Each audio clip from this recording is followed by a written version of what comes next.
백성들이 애굽 땅을 떠나게 될 때 10가지 재앙으로 하나님께서 애굽을 치시는 것을 보고 이제 드디어 마지막 재앙에 왔습니다. 6월절 재앙.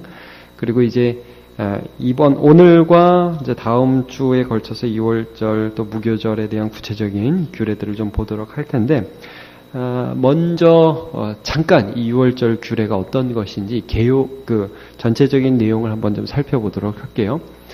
6월절은 이스라엘의 아빕월 혹은 니산월이라고 하는 우리나라의 4월에 해당합니다. 이제 그때를 하나님께서 이제 너네 전혀 다른 새로운 출발이다. 이 달을 시작달로 해라. 오늘 이제 본문에 이렇게 나오지 않습니까? 시작달로 해라 하면서 그 달의 10일에 양이나 혹은 염소에서 수컷 그 첫새끼를 잡아다가, 그러니까 아직 죽이지 말고 준비해둬라. 그리고 14일 날 잡아라. 이렇게 말씀을 해주셨습니다. 여러분, 왜냐하면 이거 양을 준비하는데 이거 잘못 준비했다가 그날 없네. 피 못 바르면 죽는 겁니다. 그러니까 미리 준비해서 14일 날 잡게 했습니다. 잡는데 본문에도 보면 여러분 아시겠지만 그 피를 이제 우슬초에다가 찍어서 문 좌우 설주와 이 문의 이 좌우에 있는 기둥을 설주라고 했어요. 설주와 문 인방, 여기다 이렇게 바르라는 것입니다. 피를. 그리고 나서 이제 밤에 이 양을 잡는 것도 밤에 잡는 겁니다, 여러분. 밤에 잡아서 이렇게 다 한 다음에 피를 바르고 나서 밤에 이 양고기를 먹어야 됩니다. 그래서 이 특별히 잡을 때는 어떻게 잡으라고 오늘 성경 말씀에 나오냐면, 한 마리를 잡는데 가족당 하나가 원래 기본인데 가족 수가 너무 적으면 두 가족이 한 마리를 잡아도 된다.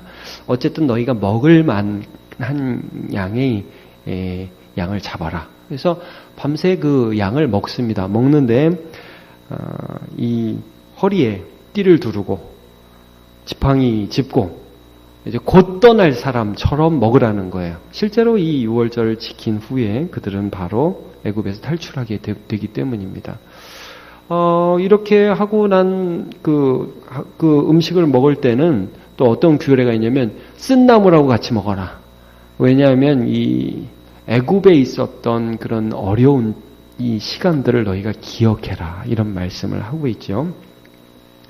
그래서 이 6월절 규례를 보면 조금 다른 여러 가지 9가지 재앙과는 좀 다른 면모를 볼 수 있습니다. 어떤 것이냐 하면, 여태까지 9가지 재앙은 사실 하나님께서 이스라엘 백성들에게 뭐 해라 그런 게 없었습니다. 그냥 모세가 파리 내일 온다 그러면 뭐 파리가 날리고, 개구리가 너의 왕궁에 들어가면 개구리가 들어가고, 막질이 돌 거다, 독종이 있을 거다, 우박이 내릴 거다, 그런 것들이 있으면 그냥 그랬지, 이스라엘 백성들이 특별히 뭘 해야 된다 이런 게 없었습니다. 그런데 이 마지막 재앙을 통해서는 하나님께서 이스라엘 백성들에게 분명히 무엇인가 경고하고자 하셨어요. 경고라기보다는 뭘 분명히 붙잡아라. 너희가 이것을 통해서 내 백성됨으로써 이제 기억해야 할 것이라는 것을 말씀해 주셨습니다. 이제 이 6월절의 핵심 중의 핵심은 사실은 13절을 봐야 돼요. 우리 그냥 13절을 한번 같이 보죠. 좀 전에 읽었던 13절. 시작. 내가 애굽 땅을 칠 때 그 피가 너희가 사는 집에 있어서 너희를 위하여 표적이 될지라. 내가 피를 볼 때 너희를 넘어가리니 재앙이 너희에게 내려 멸하지 아니하리라. 하나님께서는 피를 보시겠다. 그러니까 6월절에도 먹는 것도 중요하고 쓴나물도 중요하고 옷차림새도 중요하고 다 중요하긴 한데요. 지금 가장 중요한 6월절 의식에 있어서 핵심은 양을 죽여서 그 양의 피를 문설주와 인방에 바르는 그것이었습니다. 하나님 그것을 본다는 거죠. 사실 여러분, 계속해서 하나님께서 이스라엘 백성과 이집트 백성들을 철저히 구분하셨습니다. 지난주에 우리가 말씀을 통해서 봤지만 이집트 백성들은 따로 대우하시고 내 백성, 고센 땅에 있는 내 백성들이라고 표현하시면서 거기는 재앙을 안 내리셨단 말씀입니다. 근데 그 이유와 근거에 대해서는 우리가 여태까지 정확하게 말씀 속에서 알 수가 없었습니다. 이스라엘 백성들이 자기를 좀 특별하다라고 생각하는 근거로서 여러 가지 생각들을 많이 하는데요. 여러분, 이스라엘 백성들이 애굽에 살면서 경건하게 살았을까요? 아마도 아니었던 것 같습니다. 그러니까 여러분, 이스라엘 백성들이 비록 아브라함의 자손이지만 애굽 땅에 살면서 430년이라는 기간을 지내면서 그냥 애굽 사람들과 동화되었던 것 같아요. 점점 더. 그래서 우상도 섬기고. 자, 여호수아 24장 14절을 한번 보겠습니다. 여호수아는 모세를 만나서 이제 나중에 모세의 후계자가 되었지만 이집트에 살던 1세대 사람이에요. 자, 이렇게 이집트 일들을 기록합니다. 시작. 그러므로 이제는 여호와를 경외하며 성실과 진정으로 그를 섬길 것이라. 너희 열조가 강 저편과 애굽에서 섬기던 신들을 제하여 버리고 여호와만 섬기라. 그러니까 애굽에서도 이방 신들을 따라 섬겼다는 것을 우리가 알 수가 있습니다. 하나님이 이스라엘 백성들을 사랑하는 이유가 이 사람들은 하나님만 섬기고 하나님만 경외하였다라고 말을 할 수는 없습니다. 물론 그 중에 하나님을 섬기는 사람도 있었겠지요. 그러나 많은 사람들이 이제 희석되어 버렸어요. 자, 그러면 아브라함이 약속을 받았기 때문에 아브라함의 자손이기 때문이다. 맞는 것도 같고 꼭 맞지도 않습니다. 왜냐하면 성경은 혈통 때문에 구원받는다 이렇게 말씀하지 않습니다. 말하자면 제 아버지가 목사고 제가 목사 아들이니까 제가 구원받는다. 그거 아니고요. 저기도 제 아들 딸들이 앉아 있지만 쟤들이 제 목사 아들 딸이라고 구원받느냐? 절대 그렇지 않다는 거죠. 정신 차려야겠죠. 똑같은 겁니다. 정신 차려야 됩니다. 쟤들도. 그러니까 이게 예배당에 나왔다고 구원받는 것도 아니고 아브라함의 자손이라고 구원받는 것도 아닙니다. 그래서 세례 요한이 뭐라고 이스라엘인 사람들의 프라이드를 그대로 직격탄을 날리면서 정신 차리라고 했느냐면, 자, 우리 한번 누가복음 3장 8절을 보겠습니다. 시작.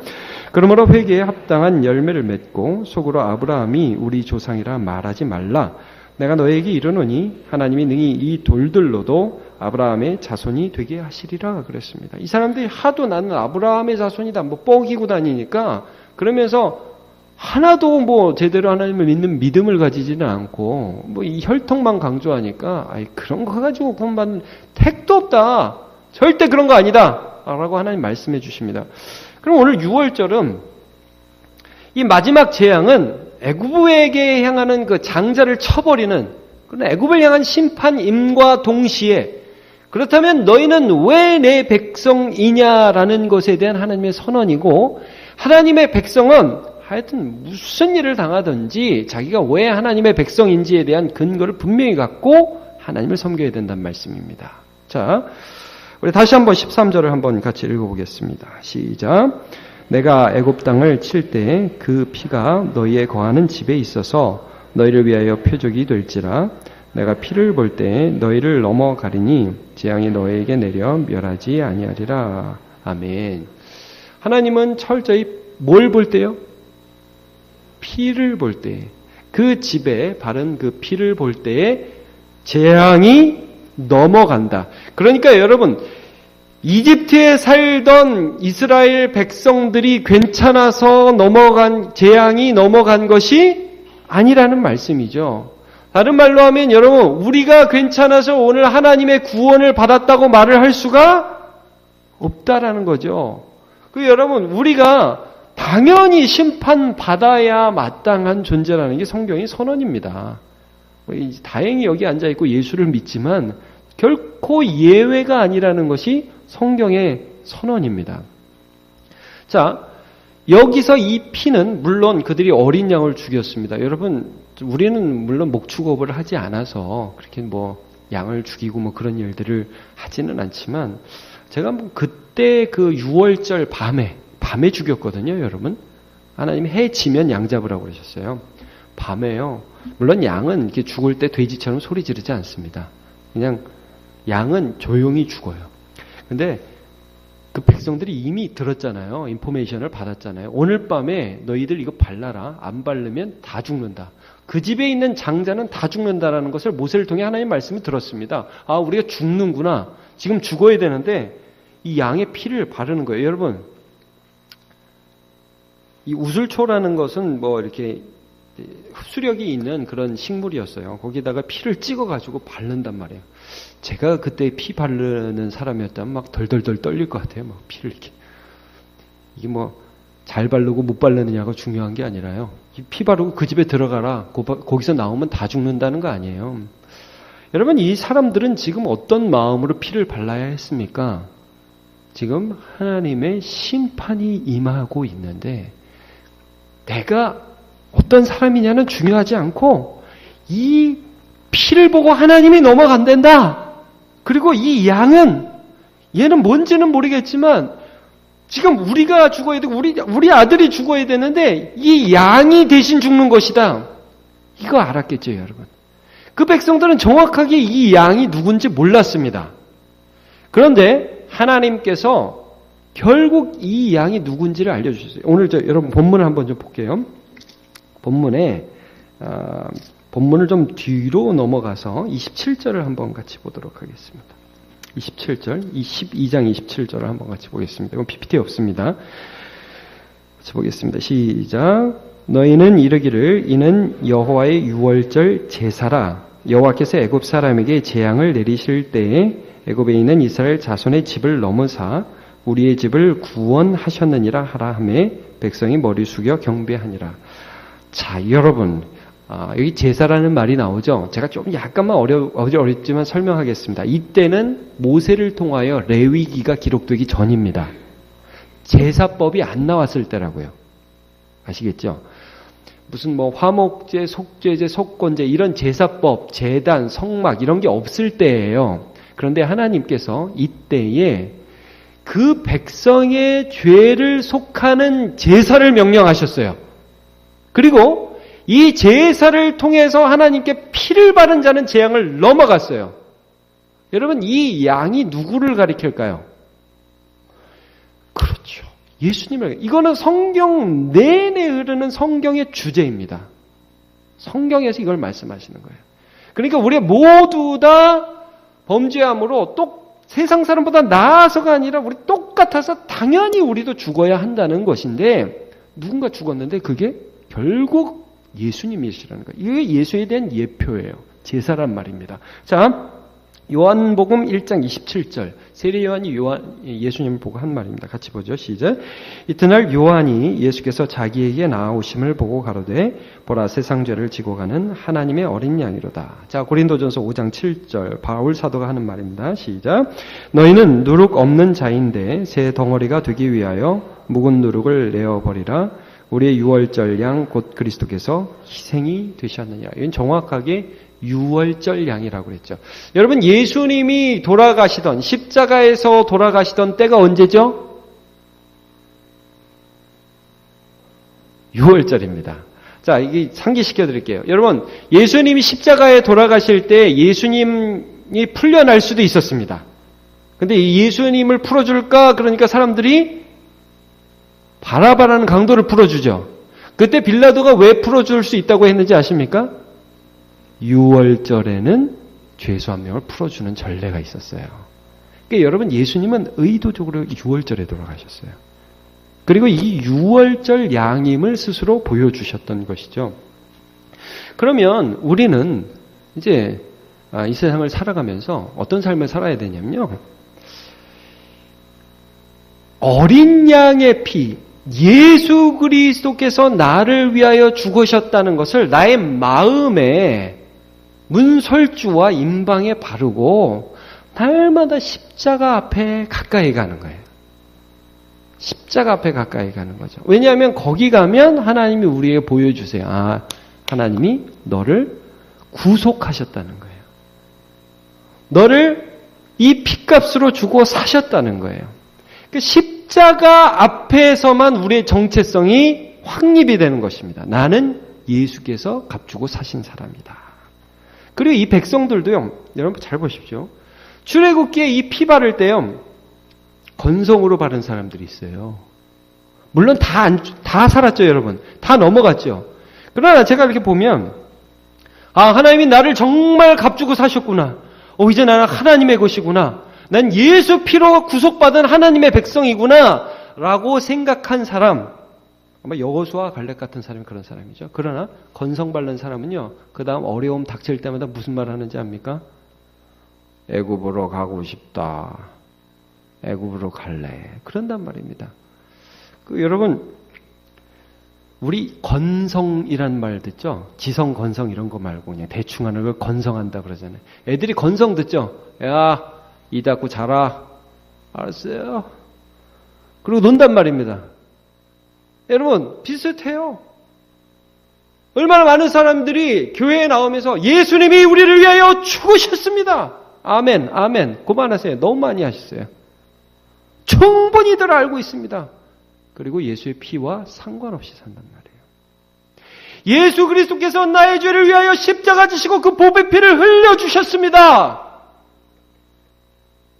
아멘. 알겠습니다. 그런데 나는 다른 게 더 중요합니다. 그리고 산단 말이에요. 그리스도의 십자가, 예수의 보혈, 그걸 의지해요. 그리고 여러분, 6월절은 매년 행해야 했습니다. 마지막 6월절은 언제죠, 여러분? 좀 전에 말씀드렸죠.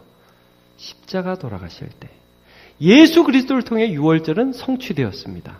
자, 예수 그리스도를 통해서 6월절은 성취돼서 더 이상 6월절을 우리가 지키진 않고 그 대신 우리는 뭘 하는지 아십니까? 성찬식을 합니다.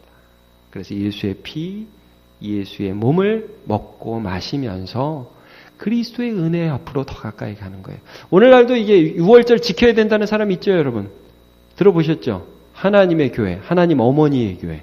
들어보셨어요? 안상홍 장길자 믿는 분들. 그래서 이제 6월절 지켜야 된다고 그러는데 그렇게 하시면 안 됩니다. 자, 골로새서 베드로 전서부터 한번 읽어보죠. 베드로전서 1장 18절 시작.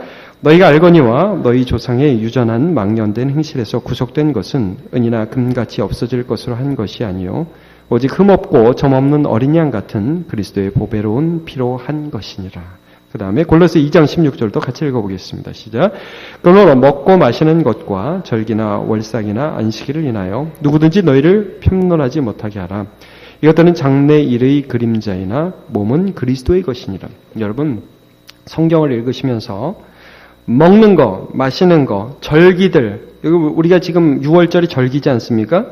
그 다음에 월의 처음이나 시작, 안식일과 같은 여러 율법의 규정들은 무엇을 예표하느냐?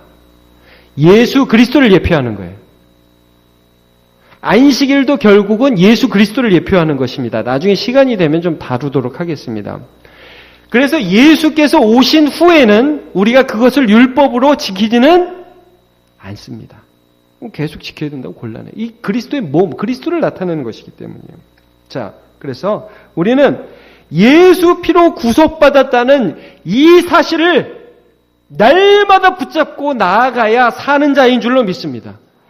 요거 붙잡아야 돼요, 요거. 건성으로 듣는 말이 이런 거예요. 예수 피가 중요하다. 그래요. 그래도 이번에 100점 맞았습니다, 부이. 이번에 제가 이걸 잘했습니다. 목사님, 칭찬해 주세요. 이런 걸로 간다는 말이에요. 그러면 안 돼요. 예수 피, 예수의 은혜 가운데 머무는 것이 바로 우리라는 것을 우리가 기억해야 합니다. 제가 말씀 준비하면서 찬송가 199장이 좀 생각이 났습니다. 그거 한번 펴보시죠. 가사를 한번 읽어보려고. 부르지는 않겠지만 한번 가사. 나의 사랑하는 책이라는 그런 노래입니다. 나의 사랑하는 책, 비록 헤어졌으나 어머니의 무릎 위에 앉아서 재미있게 듣던 말, 그때 일을 지금도 내가 잊지 않고 기억합니다. 여기 3절에 이런 가사가 있습니다. 3절 그냥 읽어볼까요? 시작. 예수 세상 계실 때 많은 고난당하고 십자가에 달려 죽임당한 일, 어머니가 읽으며 눈물 많이 흘린 것 지금까지 내가 기억합니다. 이 가사를 지은 목사님이에요. 어머니가 어떤 어머님이었는지 여러분 상상이 가시죠?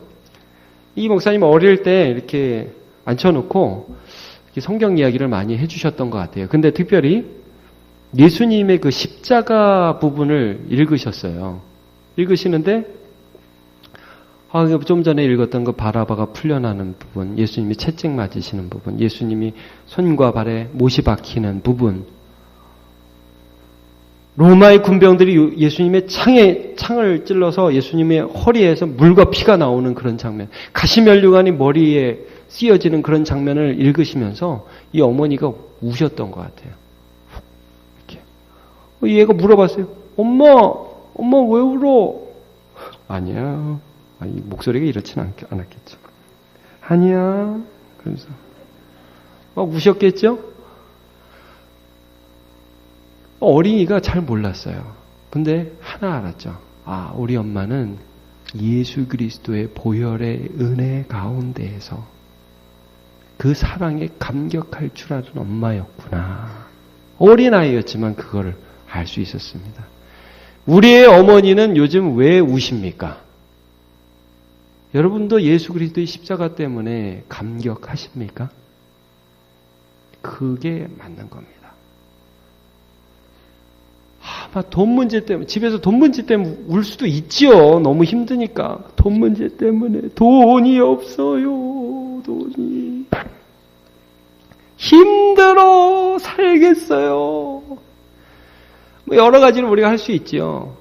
그러나 여러분 참 제가 세상을 사는 여러 가지 일들이 우리를 힘들게 하고 우리를 어렵게도 하지만 그러나 변하지 않는 확신이 하나 있습니다. 그런 순간에가 진짜 예수 십자가 앞에 나아갈 때입니다. 그리고 그 십자가 앞에 나가면요, 참 십자가가 신기해요. 변함이 없어요. 거기에는 내 상황을 다 뛰어넘을 만한 하나님의 사랑이 있어요. 이 예수 십자가의 피를 우리의 삶에 바르는 거예요. 매 순간에. 제가 오늘 찬송가 하나 또 보고 싶어요. 415장 한번 펴보세요. 오늘은 뭐 어떻게 성경도 아니고 찬송가를 좀 보는데 415장 한번 펴보세요. 옛날 찬송가는 471장. 자, 십자가 그늘 아래라는 찬양이 있습니다. PPT도 띄워주네요. 십자가 그늘 아래에 나 쉬기 원하네. 저 햇빛 힘이 뜨겁고 또 짐이 무거워. 이 사람이 지금 왜 십자가 그늘 아래라고 그랬냐면, 여러분, 십자가가 그늘이에요? 저는 이런 표현 여기서 처음 봤어요. 성경에서 본 표현은 아니에요. 그런데 이 사람이 너무너무 힘들 때 자기도 모르게 십자가 앞에 갔어요. 자기도 모르게 기도하는데 십자가 앞에 딱 쓴 거예요. 너무너무 힘들어요. 요즘 하여튼 막 사람들이 눈총이 있고 나는 왜 이것밖에 안 되나 여러 생각이 들고 왜 이렇게 되는가 너무 힘들어가지고 주여 그런데 그 앞에 십자가 딱 쳤다. 십자가가 자기 앞에 있는 거예요. 근데 그 십자가에서 뭘 경험하냐면 햇빛이 막 따갑게 내려오는데 햇빛이 막 따갑게 내려오는데 거기서 십자가가 그 햇빛을 나를 피할 그늘이 되어주는 거예요. 이 세상에 많은 그런 따가운 경멸과 부담감들과 힘듦이 막 나를 쏘아붙이고 너 왜 그것밖에 못해? 왜 이것밖에 안 되느냐고 막 뭐라 하는데 그 예수의 십자가 앞에서 자기가 딱 있은 그늘이 되어서 주님이 야, 너 누구냐? 내가 보혈로 너를 샀지 않느냐? 넌 내 사랑 가운데 있지 않느냐? 그 십자가의 보혈이 나에게 위로가 되고 힘이 되는 것을 경험했던 그 자리를 경험한 사람이 지금 이 찬송시를 쓰고 있는 거예요. 짐이 너무 무거운데 이 광야 같은 세상이 늘 방황할 때 주 십자가의 그늘에 내 쉴 곳을 찾았대요. 그러더니 2절을 보니까 내 눈을 밝히 떠서 저 십자가 볼 때 날 위해 고난당하신 주 예수가 보이더라는 거예요. 살아갈 때는 안 보였어요. 예수가 안 보였어요. 그냥 내가 사는 일이 전부인 것 같고 내게 있는 것이 이 어려움이 세상의 전부같이 느껴졌어요. 근데 십자가 앞에서 그 예수님이 그늘 되어주시는 그때 갑자기 예수님이 보이시고 야 너는 네가 힘든 게 다 같고 지금 네 앞에 있는 일이 다 같고 지금 뭐 수능 보는 학생도 수능이 다 같이 인생이 다가 수능 같죠? 이제 수능 끝나면 또 다른 다가 또 생겨요. 그게 다 같은데 그게 아니라 갑자기 뭐가 보였어요? 날 위해 죽으신 예수가 보이더라 이거예요. 그러면서 거기서 위로가 되고 나는 예수 피를 바른 자다. 자, 그 다음에 그 영상 볼 때 내 마음에 큰 찔림, 오히려 내가 찔림을 받아서 그 사랑 감당 못하여 눈물만 흘리네. 이 어려움이 기쁨으로 예수 사랑으로 변한다는 거예요. 자, 그 다음에 3절 보면 십자가 그늘에서 나 길이 살겠네. 나 사모하는 광채는 주 얼굴뿐이라. 나 이제 주님만 사랑한다는 거예요. 이 세상 나를 버려도 나 두려움 없네. 내 한량없는 영광은 십자가뿐이라. 여러분, 우리가 누군지를 기억해야 돼요. 우리가 누구냐? 뭐 부산에서는 여러분 이런 거 합니다. 우리가 누구? 부산 사나이 아이가 뭐 그럽니다. 다 쓰잘데기 없는 짓입니다. 그거. 여러분, 우리가 누굽니까? 예수 믿는 사람입니다. 예수 믿는 사람. 예수 피를 바른 자이고요. 하나님이 나를 위하여 자기의 아들을 보내신 자라는 거예요. 그거를 기억하고 사는 자, 그 자는 새로운 삶을 살아요. 그래서 여러분, 오늘 본문을 보면 이 유월절은 굉장히, 그러니까 구약 전체에 있어서 가장 중요한 사건이라고 해도 과언이 아닙니다. 이 유월절을 뭐라고 말씀하시냐면 새로운 시작이라고 말씀하세요. 자, 12장 1절, 2절을 한번 같이 보도록 하죠. 시작. 여호와께서 애굽 땅에서 모세와 아론에게 일러 가라사대 이달로 너희에게 달의 시작 곧 해의 첫 달이 되게 하고, 자, 시작이 되게 하라고 그랬죠. 달의 첫 달이 되게 하라. 그러니까 이스라엘 원력으로는 4월이 1월인 거예요. 이제 1월이 되는 거예요. 왜 이게 시작이라냐면 이전의 삶과 이후의 삶은 굉장히 달라요. 이전에는 어떤 삶이냐면 그냥 내가 열심히 해서 내가 뭐 필요한 우상도 섬기고 하나없이 그런 삶을 살던 그런 사람들이었어요. 그러나 이제는 어린 양이 자기를 위해서 죽어 주었고, 그래서 이전에는 하나님이 이 백성들에게 뭐 하라 이런 말씀이 없으셨어요. 여러분, 6월절 사건 이 10번째 재앙은 좀 특이하다고 그랬죠. 뭘 하래요? 여러분, 이전까지 재앙에서 이스라엘 백성들한테 요구되는 게 하나도 없었어요. 그냥 내가 고센 땅에는 안 줄게. 메뚜기 안 간다. 그럼 파리 안 간다. 이런 식이었는데 이제부터는 뭘 하라는 거예요. 내 백성으로 대우하겠다는 거예요. 그래서 너희가 할 바를 내가 왕이 되어서 너희에게 지시하고 너희는 나를 믿는 믿음으로 산다는 거예요. 여러분, 이거 공로가 아니에요. 이스라엘 백성들이 이제 피를 바르잖아요. 여러분, 피를 바르는 게 공로가 될 수 있어요? 예를 들면 이렇게 주님, 저는 피를 옆집보다 훨씬 멋지게 발랐습니다. 보십시오. 임방에 바른 이 선을 보시옵소서. 말도 안 되잖아요. 이거 공로가 아니에요. 예수께서 우리를 위해 죽으셨으므로 나는 믿는다는 표예요. 그러므로 이제 우리가 어떤 인생을 살아갈 수 있느냐면요.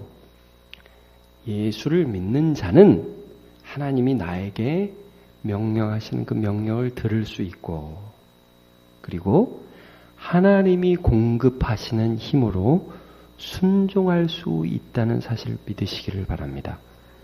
순종이 가능하다는 거예요. 하나님이 나에게 명령하여 주시는 것들을 듣는다는 거예요. 여러분, 예수 믿으면 하나님이 감각을 주시는데, 오늘 내가 이 세상을 살아가면서 하나님께서 나에게 원하시는 것이 무엇인가에 대한 부담감을 주신단 말이에요.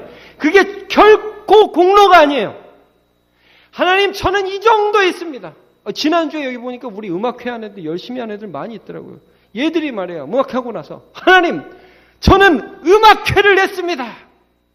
너무 잘했지요. 부이. 물론 하나님 좋아하시죠. 잘했다 하시죠. 칭찬하시고 좋아하십니다만 그걸 또 인생의 공로로 생각하면 웃기는 거 아니에요. 그렇죠? 제가 뭐 목사로 섬기고 나서 하나님, 저는 목사로 너무 잘생겼죠. 부이. 그럼 손가락을 그냥 이렇게 해야죠. 공로가 아니라는 거예요. 그건 아무것도 아니에요. 하나님이 나에게 부담을 주셔서 하나님이 내 아버지이기 때문에 인도해 가시는 과정 중에 도저히 할 수 없는 걸 순간순간 경험하고 그때마다 십자가에 엎드려서 주님 힘 주시옵소서라고 했을 때 하나님이 널 사랑한다는 음성을 들려주시고, 그래서 하나님 손 붙잡고 한 걸음 한 걸음 한 걸음 걸어와서 뒤돌아보니까 지금 내가 여기 있네요. 그렇게 되는 거예요. 그러니까 여러분, 저도 목사로서 하나님이 저를 통해서 위대한 일을 하시기 정말 소원합니다. 정말 소원해요. 그래서 이 독산동 가운데서 진짜 남문교회가 위대한 일들을 하기를 소망하고, 여기는 이 애들이 이 세계를 뒤집어 놓는 것을 20년 뒤에 내가 보고 싶습니다. 애들이 나가가지고 20년 뒤에 제가 있어서 예수님이 살아계신 게 보이고 그렇게 되는 걸 보고 싶고, 남문교회 때문에 이 지역이 독산동이 살기 좋은 동네, 금천구 1위 이렇게 내고 그런 걸 막 보고 싶단 말입니다. 아멘이시죠, 여러분? 그런데요, 막 그때 말이죠. 제가 딱 나가죠. 제가 남문교회 담임 목사입니다. 이런 추태를 보이지. 그거는 진짜 꿈도 꾸기 싫어요. 하나님께 그렇게 기도해요. 하나님, 저를 그런 식으로 버리지 마시옵소서.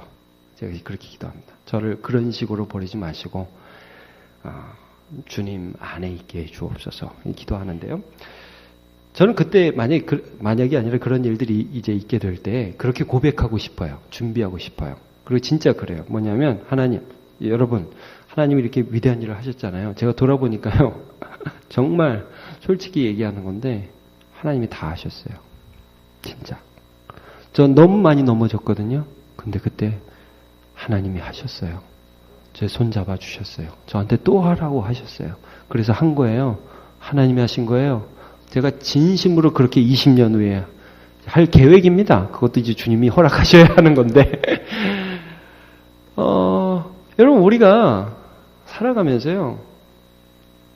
예수 믿는 사람은 진심으로 그렇게 고백하게 돼요. 내 걸음걸음이 하나님이 주시는 부담이었으며 하나님이 열어주시는 길이었고 그리고 그 순간 내가 자빠지고 넘어졌는데 하나님이 손을 잡아주셨고 내가 나가는 말이 내가 하는 말이 아니라 하나님이 하시는 말씀이었고 내가 한 일이 아니라 하나님이 한 일이었습니다. 이렇게 된다는 거예요. 이제 이스라엘 백성들은 이 6월절 이전의 삶과 6월절 이후의 삶이 전혀 다른 새로운 시절. 그럼 여러분 고린도후서 5장 17절 말씀 기억하죠? 그런즉 누구든지 그리스도 안에 있으면 새로운 피조물이라. 이전 것은 지나갔으니 보라 새 것이 되었도다. 그가 왜 새 것입니까? 그가 왜 새 것이에요? 이전에는 혼자였지만 이제 그에게 예수 피를 바른 믿음을 가진 그에게 하나님이 주인 되어주셔서 순종의 명령을 해주시는 근원 되시고 순종할 수 있는 힘이 되어주시고 그 삶을 이끌어 가시는 하나님이 그에게 계시기 때문에 전혀 다른 피조물이 된 것입니다. 여러분, 그러므로 우리가 이 말씀과 같이요. 이제는 새로운 삶을 살아가는 사람으로 하나님을 의지하면서 예수 피를 의지하여서 날마다 살아가고요. 여러분, 이거 우리가 날마다 듣지만요. 다시 들어야 돼요. 복음은 다시 들어야 돼요. 그래서 우리 죄인이 제가 지난주에도 이제 주일 설교 말씀 나눌 때 인간은 이 죄로 서로 관계를 끊어버리는 괴물 같은 능력이 있다. 제가 이런 말씀을 드렸잖아요. 그리고 또 인간은 무슨 능력이 있는 줄 압니까? 잊어버려요. 마치 용수철을 이렇게 늘렸다가 한 번만 놓으면 다시 이렇게 오그라드는 것처럼 사람은요, 예수의 피, 그리고도요, 조금 있으면 어디로 가는 줄 알아요? 나의 능력, 나를 자랑하고 싶어서 견딜 수가 없어요. 주님, 제가 했는데 좀만 알아주시면 안 될까요? 이렇게 된단 말이에요. 그래서 다시 복음으로 돌아가고 예수 피로 돌아가고 예수께서 나를 위하여 하신 그 일에 나의 모든 무게중심을 거기다 두고 다시 살아갈 때 십자가 그늘에서 주시는 하나님의 은혜가 우리의 삶에 넘칠 줄로 믿습니다. 베드로전서 4장 11절 말씀을 한번 같이 읽어보도록 하겠습니다. 베드로전서 4장 11절 시작. 만일 누가 말하려면 하나님의 말씀을 하는 것 같이 하고 누가 봉사하려면 하나님의 공급하시는 힘으로 하는 것 같이 하라. 이는 범사의 예수 그리스도로 말미암아 하나님이 영광을 받으시게 하려 함이니 그에게 영광과 권능이 세세에 무궁토록 있느니라. 아멘. 아멘.